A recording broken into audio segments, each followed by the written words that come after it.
Vou ler um versículo sozinho e peço para você me ajudar a ler outro versículo junto comigo bem forte. O tema dessa mensagem é graciosa salvação. Amém? Pois a salvação é pela graça.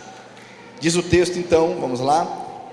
Antigamente, por terem desobedecido a Deus e por terem cometido pecados, vocês estavam espiritualmente mortos. Leia comigo. Naquele tempo, vocês seguiam o mau caminho deste mundo e faziam a vontade daquele que governa os poderes espirituais do espaço, o espírito que agora controla os que desobedecem a Deus. De fato, todos nós éramos como eles e vivíamos de acordo com a nossa natureza humana, fazendo o que o nosso corpo e a nossa mente queriam. Assim, porque somos seres humanos como os outros, nós também estávamos destinados a sofrer o castigo de Deus. Leia.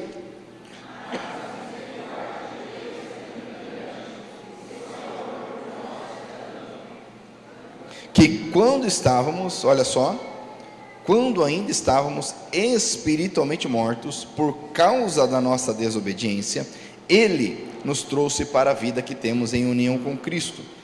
Pela graça de Deus, vocês são salvos. Aleluia. Leia vocês comigo bem forte. Por estarmos unidos com Cristo Jesus, Deus nos ressuscitou com Ele para reinarmos com Ele no mundo celestial. Deus fez isso para mostrar em todos os tempos do futuro a imensa grandeza da sua graça, que é nossa por meio do amor, que Ele nos mostrou por meio de Cristo Jesus. De novo, pois pela graça de Deus vocês são salvos por meio da fé. Isso não vem de vocês, mas é um presente dado por Deus. A salvação não é o resultado dos esforços de vocês. Portanto, ninguém pode se orgulhar de tê-la. Por último, vamos lá? Pois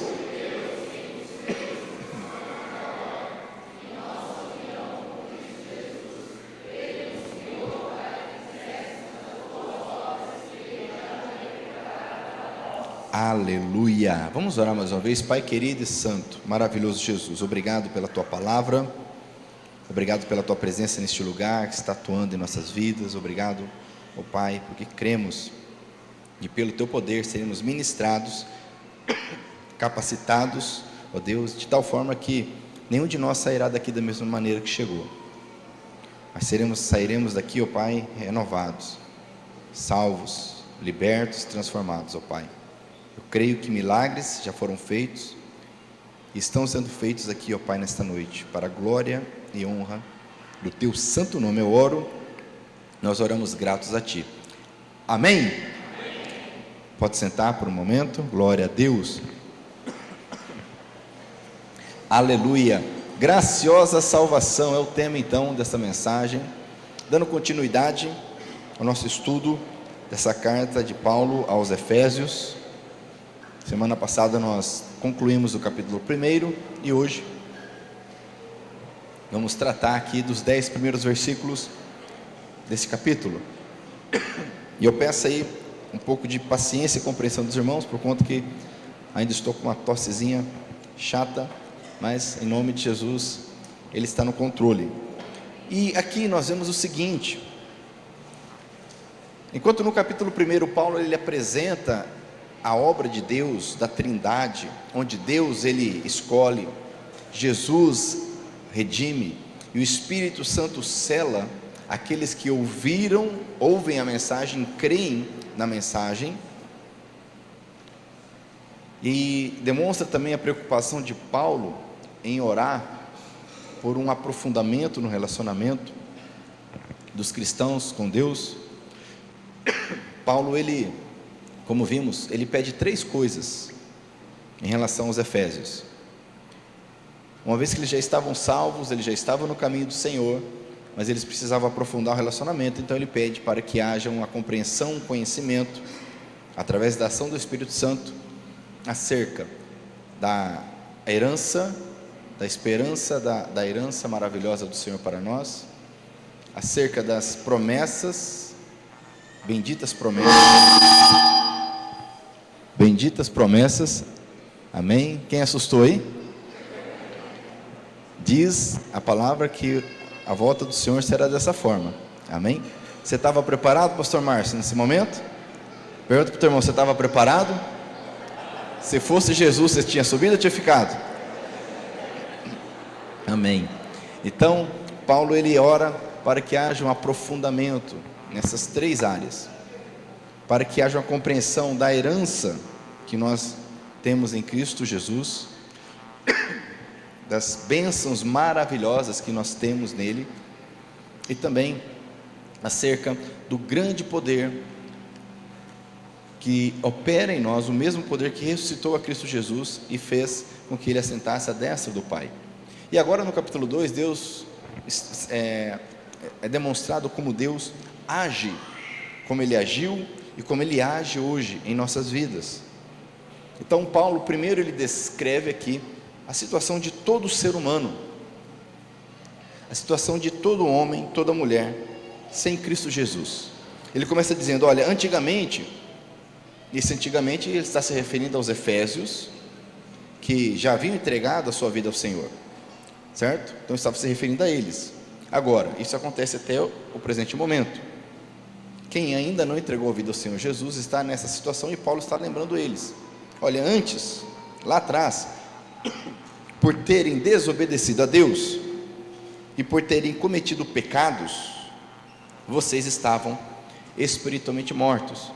Então os olhos do Senhor no nosso relacionamento com Deus, enquanto nós não somos salvos e libertos, o nosso estado é de morte, espiritualmente morto.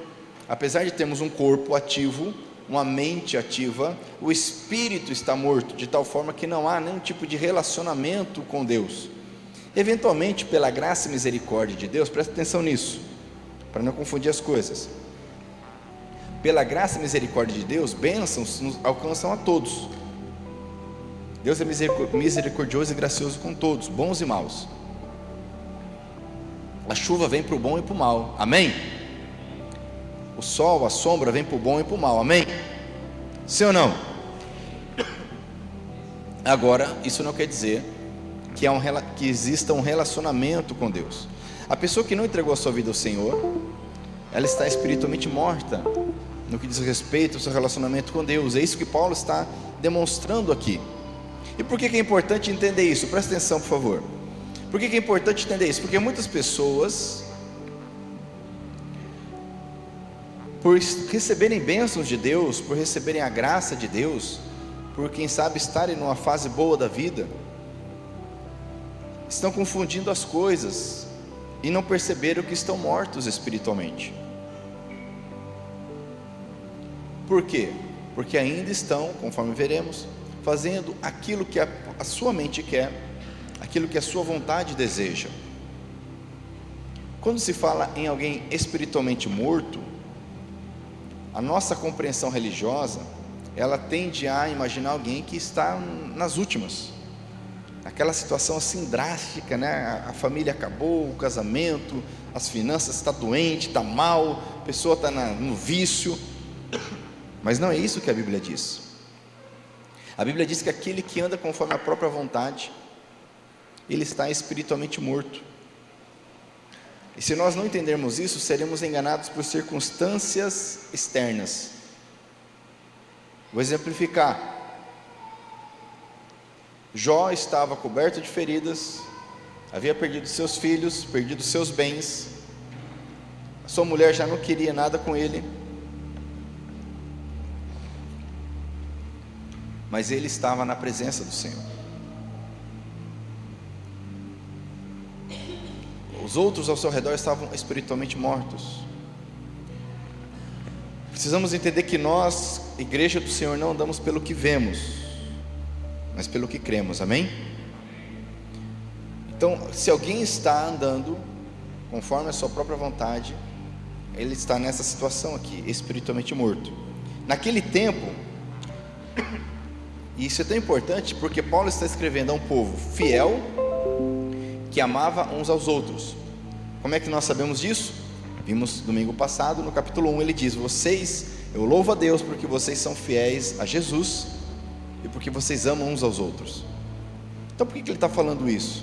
Está escrevendo agora sobre essa questão de desobediência, de estar morto espiritualmente, porque nós sempre precisamos estar alerta para não cairmos, para não nos iludirmos, achando que em nós há grande coisa, que em nós há algo muito bom de Deus acontecendo.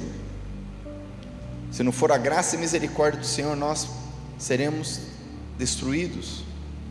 Então ele está alertando esses homens e mulheres que eram fiéis a Jesus, que amavam uns aos outros, o seguinte: olha, antes vocês desobedeciam ao Senhor, estavam mortos, certo?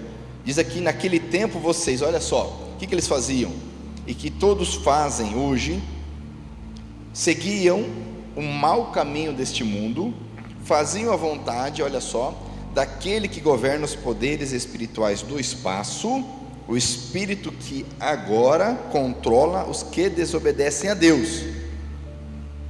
Então perceba a situação aqui, o panorama. A pessoa que desobedece a Deus, e não estamos falando eventualmente da pessoa que peca, se arrepende, estamos falando daquele que vive desobedecendo a Deus, ele vive no erro, ele sabe que é errado, mas ele não muda, ele não quer mudar, e está tudo bem, e é assim que está bom. Esse, diz o texto, está morto, e olha só, e ele faz a vontade, e essa é a grande questão aqui dessa mensagem inicial, ele está fazendo a vontade de alguém, que é daquele que governa, e essa é a grande ilusão do ser humano, ele pensar que ele faz a própria vontade, e não precisamos nem ir para o âmbito espiritual para isso. A maioria das pessoas compram, por exemplo, coisas, achando que estão fazendo a sua vontade, quando na verdade ele está fazendo a vontade da indústria, do marketing, que fez a cabeça dele, para ele comprar algo que ele não precisa, e que ele nem tem dinheiro para comprar. Então o homem, o ser humano, ele acha que está fazendo a vontade, mas agora ele está falando aqui de algo muito superior, um governo espiritual, uma autoridade, olha só, poderes espirituais do espaço, alguém que governa esses poderes. Vimos no capítulo 1, que Jesus foi colocado acima de todos eles, mas abaixo, ainda há alguém que governa poderes. Esse alguém é um espírito que controla agora, ele está controlando, e diz o texto aqui, os que desobedecem a Deus, na verdade, o original aqui diz, os filhos da desobediência, você vai encontrar em algumas versões, esse espírito controla os filhos da desobediência, aqueles que desobedecem a Deus. Agora deixa eu te perguntar algo,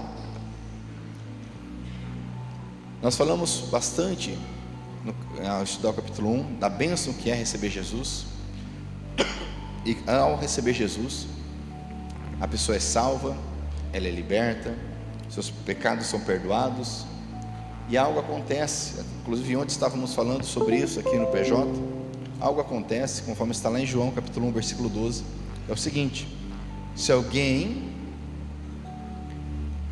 reconhece, entrega a sua vida ao Senhor Jesus, se alguém o recebe, esse alguém, ele recebe junto com Jesus o poder de ser feito filho de Deus, amém? Amém? Então, recebemos o poder de ser feitos filhos de Deus.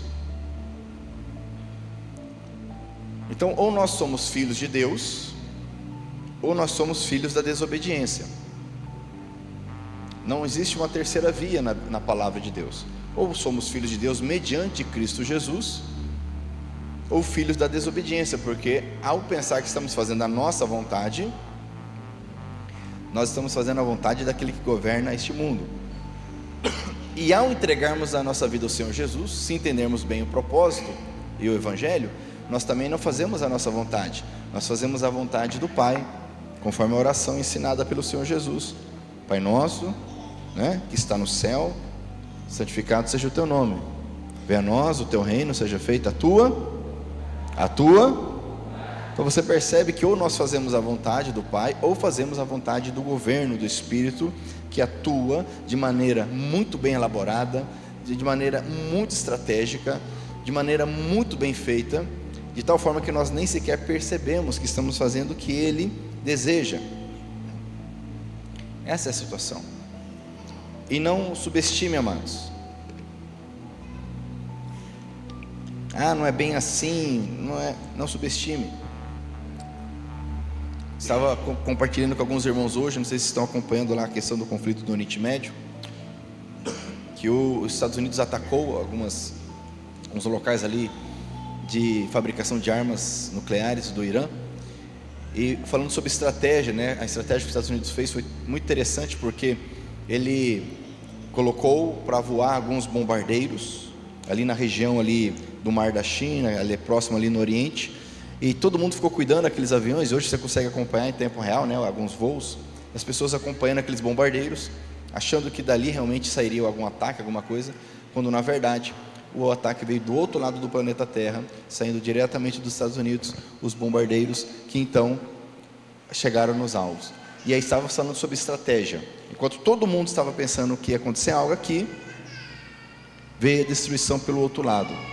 Agora, se o ser humano ele é capaz de estratégias, de planos mirabolantes, que dirá esse que governa os poderes espirituais do espaço, o espírito que agora controla os filhos da desobediência. E ele vai dizer no versículo 3 o seguinte: de fato, diga comigo, de fato. Ou seja, Paulo está enfatizando aqui, realmente é isso, todos nós. Aí ele se coloca no balaio. Por quê? Porque essa é a realidade de todo ser humano, não há ninguém que escape disso. De fato, realmente, todos nós éramos como eles, e vivíamos de acordo, olha só, o que caracteriza esse modo de vida? Vivíamos de acordo com a nossa natureza humana, fazendo o que o nosso corpo e a nossa mente queriam. Assim, porque somos seres humanos como os outros, nós também estávamos destinados a sofrer o castigo de Deus, ou, no original, nós também éramos filhos da ira. Então a maravilha que Paulo descreve no capítulo 1 da obra do Senhor é nos levar de filhos da ira. Deus nos leva da situação de filhos da ira para a posição de filhos de Deus, selados pelo Espírito Santo de Deus. Você pode dar uma glória a Deus? Porque qual de nós, conforme bem Paulo se coloca aqui, nós éramos, qual de nós não vivia dessa forma, ou ainda luta muito para não viver dessa forma, fazendo o que o corpo quer, o que a mente quer, fazer a nossa vontade? E quem atua dessa forma está morto, está espiritualmente morto. E não adianta ser membro ou atuante em alguma religião, seja cristã, qualquer outra, seja alguma ramificação cristã, romana, protestante, evangélica, pentecostal, não adianta, não muda o fato. Se a pessoa ela faz o que ela quer, ela atua nos seus interesses, ela não entregou a sua vida ao Senhor Jesus, ela vive aos olhos do Senhor como um filho da desobediência. E há algo já preparado para essas pessoas que estão nessa situação. Há uma ira preparada aqui. A Bíblia usa o termo cálice da ira de Deus. O tema da nossa conferência esse ano, conferência de homens, que se Deus permitir acontecerá dia 18 de outubro, é: o temor de Deus é fonte de vida. Olha só, o temor do Senhor é fonte de vida. Quando nós tememos a Deus, não é ter medo, é temer a Deus. Temer a palavra dele, isso gera vida, isso gera mudança, gera salvação. Agora, a irreverência, a indiferença, a desobediência gera morte, destruição.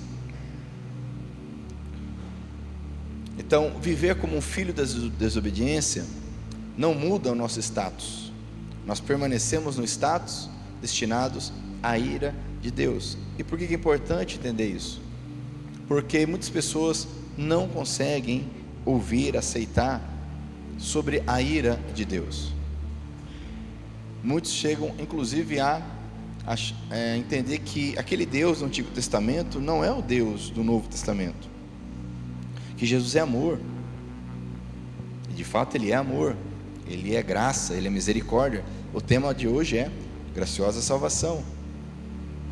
Mas perceba que antes de Paulo falar da graça, ele fala da ira. No caso aqui ele fala, nessa versão, castigo de Deus. E nós precisamos entender a seriedade disso. Abra comigo a sua Bíblia, lá em João capítulo 3.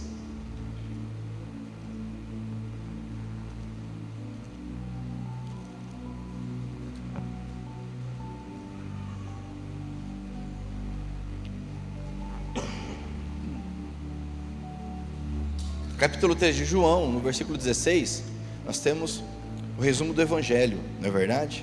Você conhece, acredito. Diz o texto: porque Deus amou o mundo, essa versão aqui, porque Deus amou o mundo tanto, que deu o seu único filho. Perceba que então nós tínhamos um único filho, havia um único filho, porque há uma só relação entre pai e filho, porque o nosso Deus é trino, é Pai, Filho e Espírito Santo, é único. Agora, como foi dito, a partir de Jesus, nós somos por adoção, conforme Paulo escreve lá em Gálatas capítulo 4, Romanos capítulo 4, por adoção nós somos feitos filhos de Deus. Mas até o momento que o filho é enviado é único, não tem outro filho. Então, porque Deus amou tanto o mundo, que deu o seu único filho, para que todo aquele que nele crê não morra, mas tenha a vida eterna. Amém? Pois Deus mandou o seu Filho para salvar o mundo e não para julgá-lo. O propósito da vinda do Senhor Jesus não foi julgar o mundo. E por que disto? Muitos vão entender que Jesus é tão bonzinho que ele veio só amar, ele não veio julgar.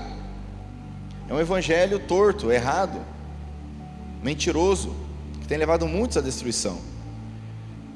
O Filho, ele não veio para julgar, ele veio para salvar, pelo simples fato, olha o que diz o texto: aquele que crê no Filho, versículo 18, não é julgado, mas quem não crê, olha só, o que está escrito aí?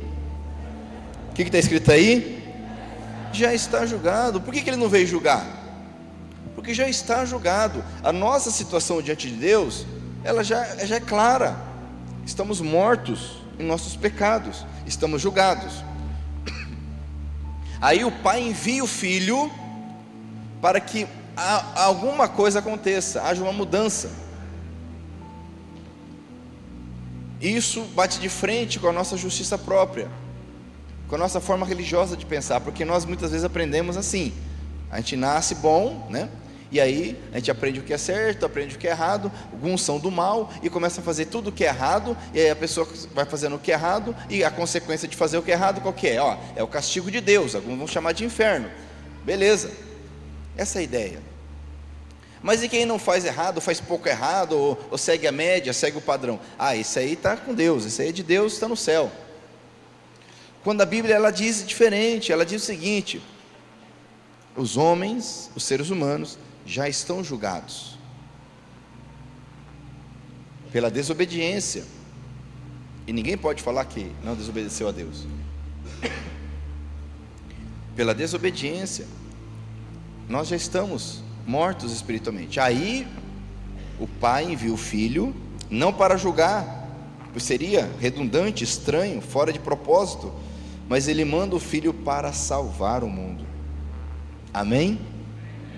Por isso que Paulo vai dizer de forma tão maravilhosa lá em Efésios. Volta lá para Efésios, por favor.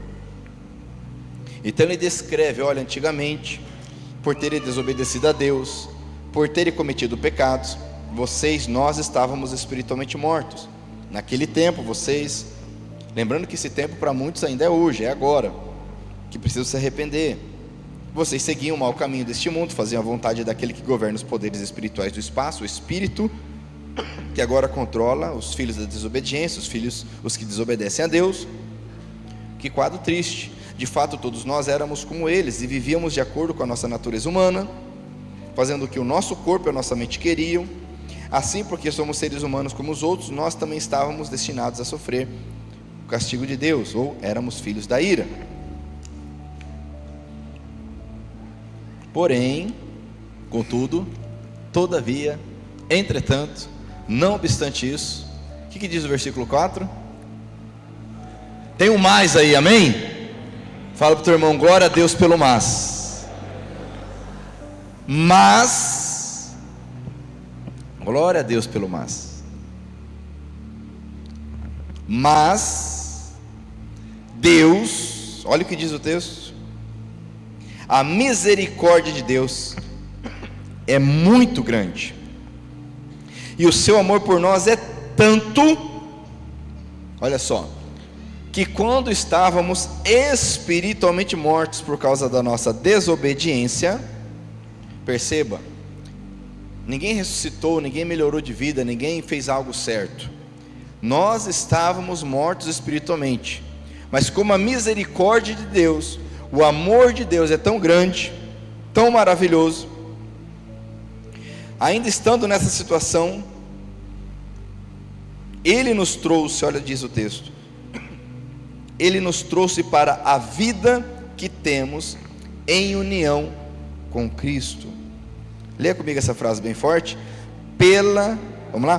Pela graça de Deus, vocês são salvos. Aleluia! Amém? Então, como que Deus age no ser humano? Porque no capítulo 1 vimos o relacionamento do ser humano salvo com a Trindade. Mas como Deus age para que o ser humano ele receba essa vida? Simples, estando o ser humano na desobediência, destinado na ira, julgado, condenado, Deus então ele envia o Filho, e a sua graça e misericórdia é derramada sobre essa pessoa. O Espírito Santo a convence do pecado, da justiça e do juízo. Então ela recebe,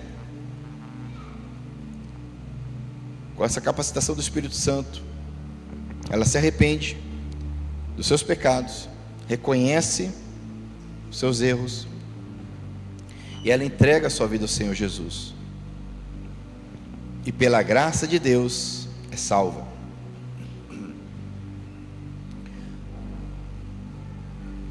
É pela graça de Deus nós recebemos Jesus como nosso Senhor e nosso Salvador. E por que Paulo está enfatizando isso para aquela igreja e para nós hoje?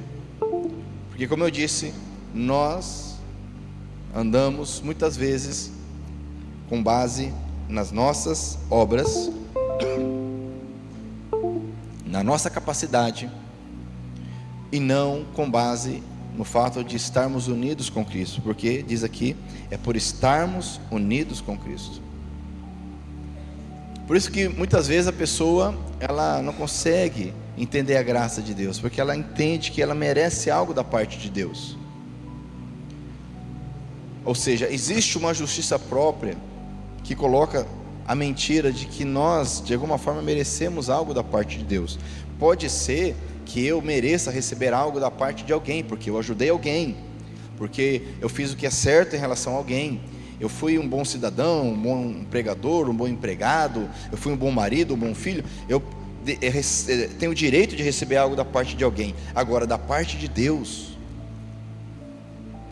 conforme a Bíblia nos ensina, nós não temos direito de receber nada de bom. E o grande engano do espírito que governa esses ares aqui, que ele coloca no coração, não, você merece sim. E aí nós criamos a nossa justiça própria, o nosso padrão.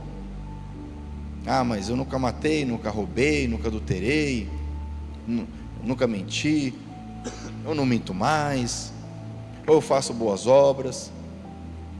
Ou seja, atitudes que naturalmente vão fluir de um coração entregue a Deus, mas isso alguém com algum certo esforço pode fazer.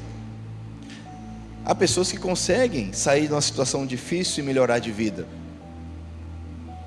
sair de uma situação de vício e mudar. Tem pessoas que conseguem.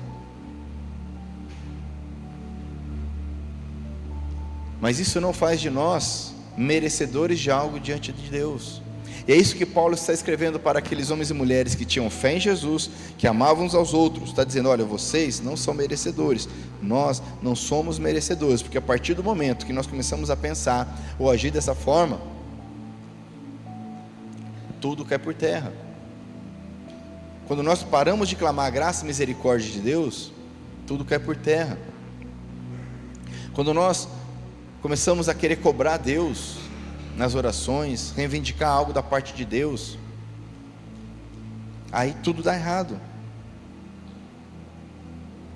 Ele vai dizer aqui, versículo 6: por estarmos unidos com Cristo Jesus, Deus nos ressuscitou com Ele para reinarmos com Ele no mundo celestial. E agora Paulo, ele vai relembrar aquilo que foi dito no capítulo 1, dizendo: olha, o poder de Deus que está disponível, eu oro para que vocês, mediante o Espírito Santo de Deus, Paulo escreve, compreendam o poder de Deus que age em vocês, que age na igreja, esse poder que ressuscitou a Cristo Jesus, esse poder que o assentou à destra do Pai, sobre toda autoridade. Esse poder age em nós, em vós, esse poder age na igreja. Essa compreensão nós precisamos ter lá no profundo. Por isso que ele diz no versículo 6, que por estarmos unidos com Cristo Jesus, Deus nos ressuscitou com Ele. Então esse poder que ressuscitou Jesus também nos ressuscita dessa situação de morte espiritual, juntamente com Cristo, para reinarmos com Ele no mundo celestial. Amém? Perceba que o nosso reino é no mundo celestial, não é aqui. Que é outro problema, outra distorção, acreditar que o nosso reino, que o reino da igreja é aqui. Há pessoas querendo implantar o reino de Deus na terra.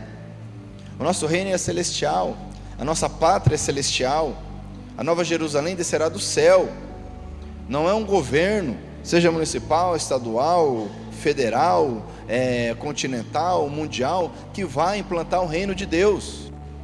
Mas o reino de Deus já está em vós, diz a palavra de Deus. Amém?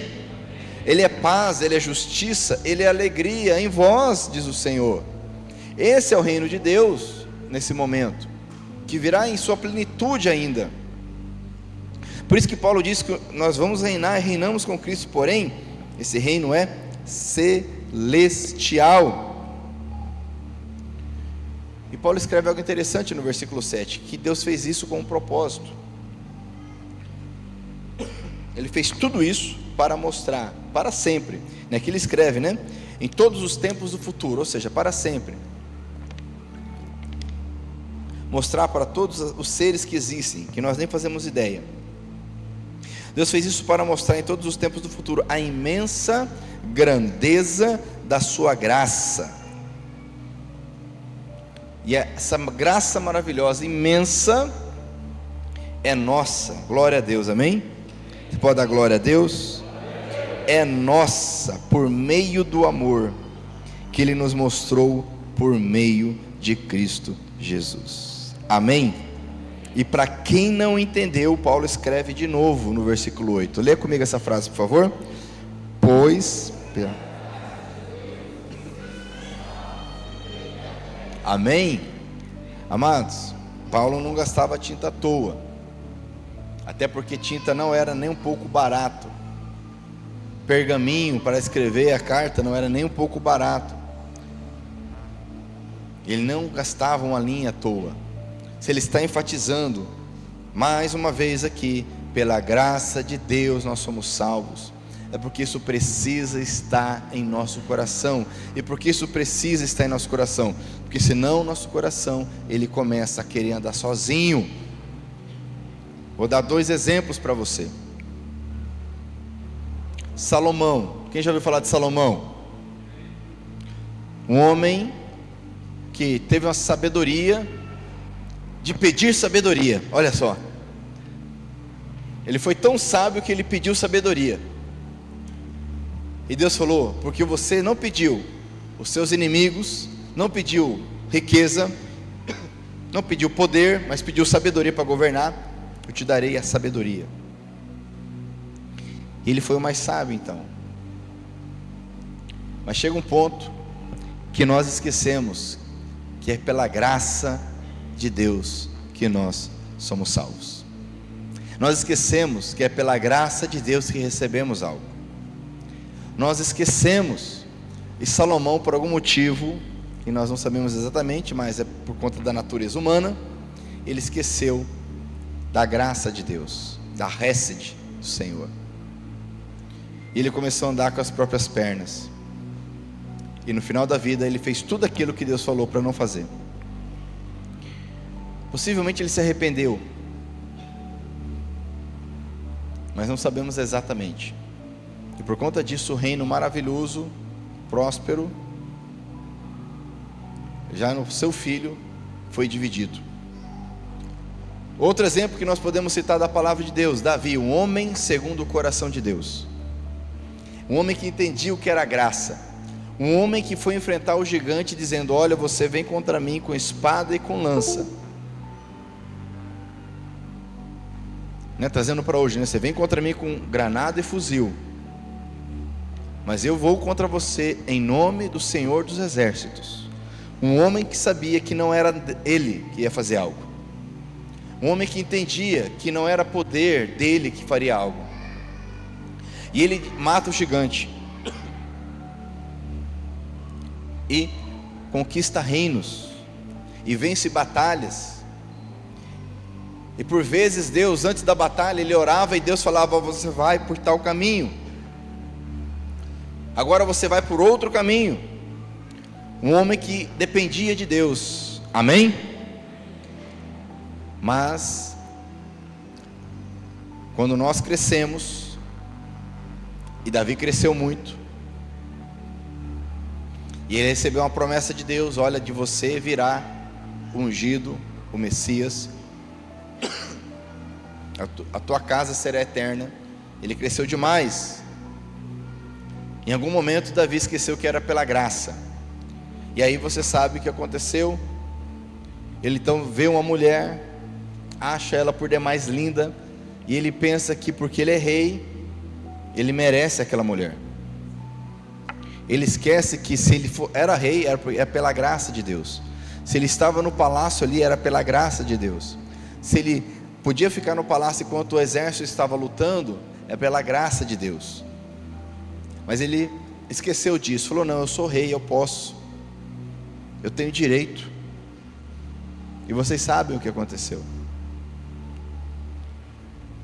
E tudo o que aconteceu depois, mesmo com arrependimento dele, a graça do Senhor o alcançou novamente. Mas perceba que quando nós não enfatizamos na nossa vida, como Paulo está enfatizando aqui, que é pela graça de Deus. Amados, é pela graça de Deus. Não é pela religião, não é pela postura, não é pela atitude, não é pelo conhecimento, não é por ter ou por não ter algo.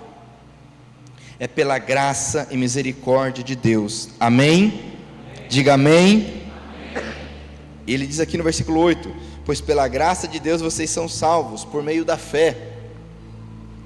E ele enfatiza, isso não vem de vocês, é um presente. Olha que palavra bonita.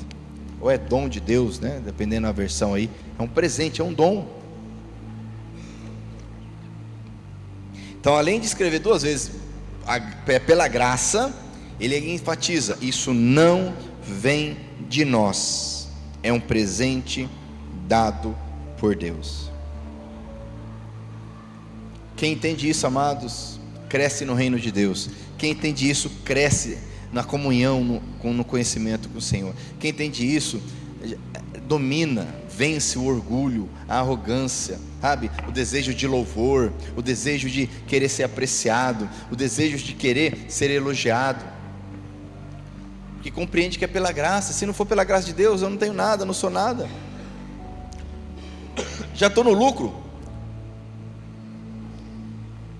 Porque tanta vaidade, porque tantas lutas, tantas cobiças, é porque lá no fundo nós pensamos: eu mereço.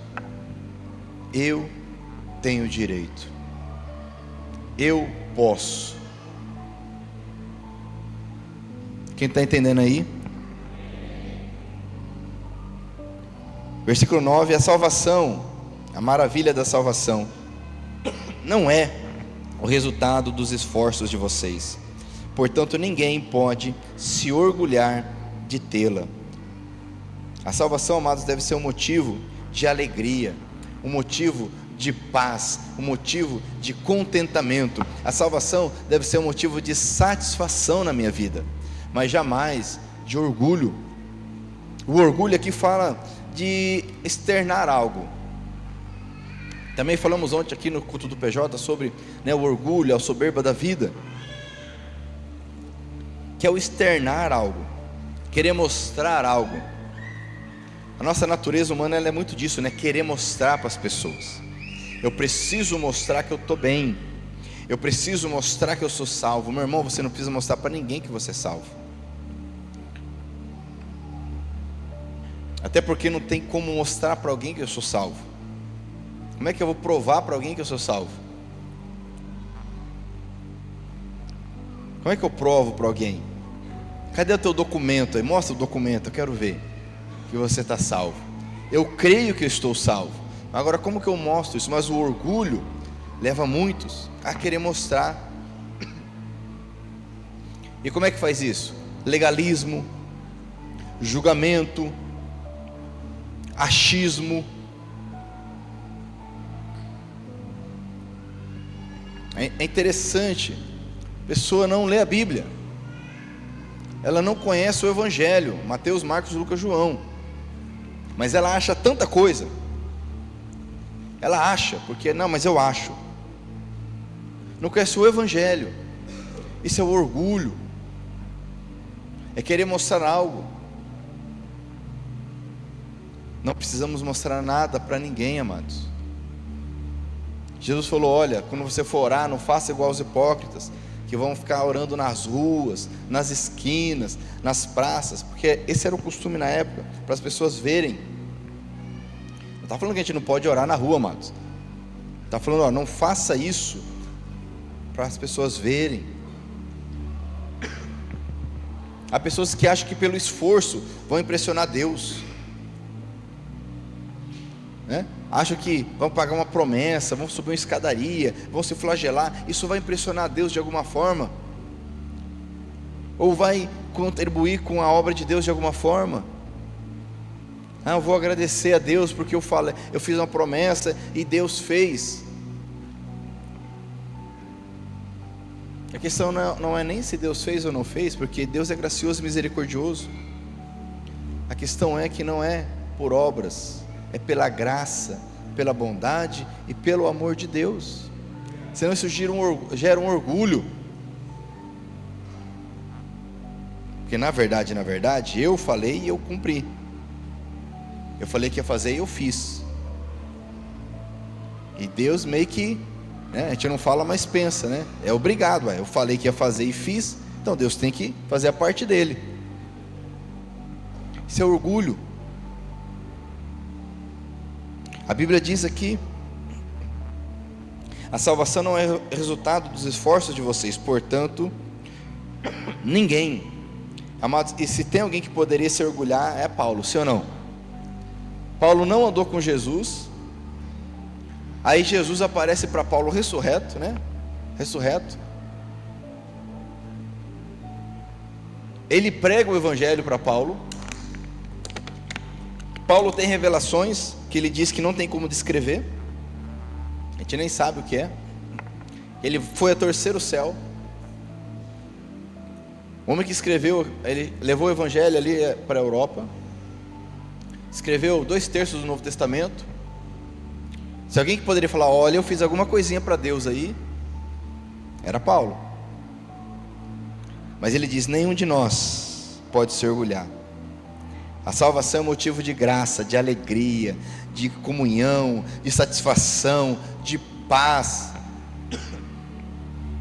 Mas muitas vezes a gente fica preocupado em ir para o inferno. Não faz isso, você vai para o inferno. Ó, você está fazendo isso, você vai para o inferno. Chega até muda o tom de voz, né? Cadê a graça da salvação aí, amados? Não é por temor a Deus, é por medo de uma consequência negativa. Porque se não tiver consequência negativa, tanto faz. Não há uma entrega ao Senhor, não há um relacionamento com Ele. E para encerrar, Paulo ele vai dizer: pois foi Deus quem nos fez o que somos agora. Amém? Entenda que o cristão tem dono. O cristão tem dono. A Bíblia diz lá em Romanos capítulo 10, versículo 9 e 10: se você no seu coração crê que Deus ressuscitou Jesus dentre os mortos, e você declarar com a sua boca que Ele é o teu Senhor, é o teu dono, você será salvo. A Bíblia diz que nós somos comprados, a palavra é comprado, nós somos comprados e redimidos pelo sangue do Cordeiro de Deus. O cristão tem um dono, que é Jesus. Então, é pela graça que nós devemos entender que o que somos agora foi Deus quem nos fez. Amém? Então seja grato e permita a Deus continuar a obra na tua vida, conforme Paulo escreve aos Filipenses: eu creio que Deus é fiel e poderoso para completar esta obra que Ele começou em nós. Amém? Então permita que o Senhor complete esta obra na sua vida. Abra mão do que é preciso, abandone o que é necessário, entregue a sua vida ao Senhor completamente. Ele vai dizer novamente: em nossa união com Cristo Jesus Ele nos criou para que fizéssemos. Olha só que interessante, Ele nos criou em nossa união com Cristo.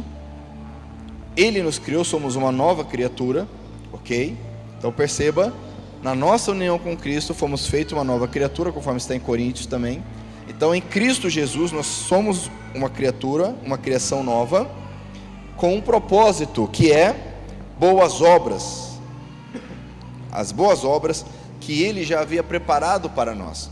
Então o cristão, ele pratica boas obras. Amém? Boas obras preparadas pelo Pai, mas ele faz isso porque ele está em Cristo Jesus, e não para chegar a Cristo Jesus, porque as boas obras em si, o ser humano ele pode fazer sozinho, ele consegue fazer sozinho, e deve fazer, na verdade, para o bem de todos, para que não sejamos exterminados da face da terra. Mas as boas obras preparadas por Deus é para aqueles que são feitos, são criados novamente em sua união com Cristo Jesus.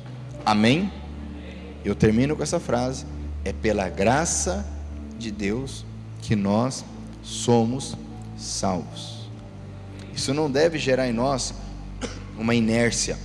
É pela graça, glória a Deus, está tudo certo. Não, isso deve gerar em nós temor, deve gerar em nós alegria, satisfação, comunhão com Deus, comunhão com o próximo, porque é pela graça, não é por merecimento.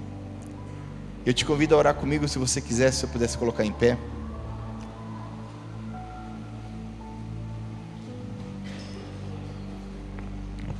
Paulo está escrevendo para aqueles que haviam entregue a sua vida ao Senhor Jesus, homens que tinham fé em Cristo, homens que amavam uns aos outros, homens e mulheres que amavam uns aos outros. E eu creio que é o caso, se não de todos, da maioria aqui, homens e mulheres que já entregaram a vida ao Senhor Jesus. Mas se algum de nós aqui ainda não entregou a sua vida ao Senhor Jesus, esse é o momento de você tomar essa atitude e tê-lo como teu dono, como teu Senhor. E todos nós não podemos sair daqui, nenhum de nós pode sair daqui sem um compromisso claro com Deus, para fazermos as boas obras. Para fazermos as boas obras que Ele preparou para nós. Não são as boas obras que eu planejo, que eu, com a minha estratégia, a minha capacidade, a minha boa vontade vou fazer. A Bíblia diz boas obras que o Senhor planejou desde o início para nós. Sabe que certa vez Paulo, ele teve um plano de passar para determinado lugar para pregar o Evangelho. E o Espírito Santo falou: não, você não vai pregar o Evangelho lá. Olha que interessante, o Espírito Santo falou para Paulo não pregar o Evangelho. Nós não fazemos o que nós queremos, nós fazemos, devemos fazer o que o Pai nos ensina, nos determina. E esse é o nosso desafio como cristãos, amém? E se nós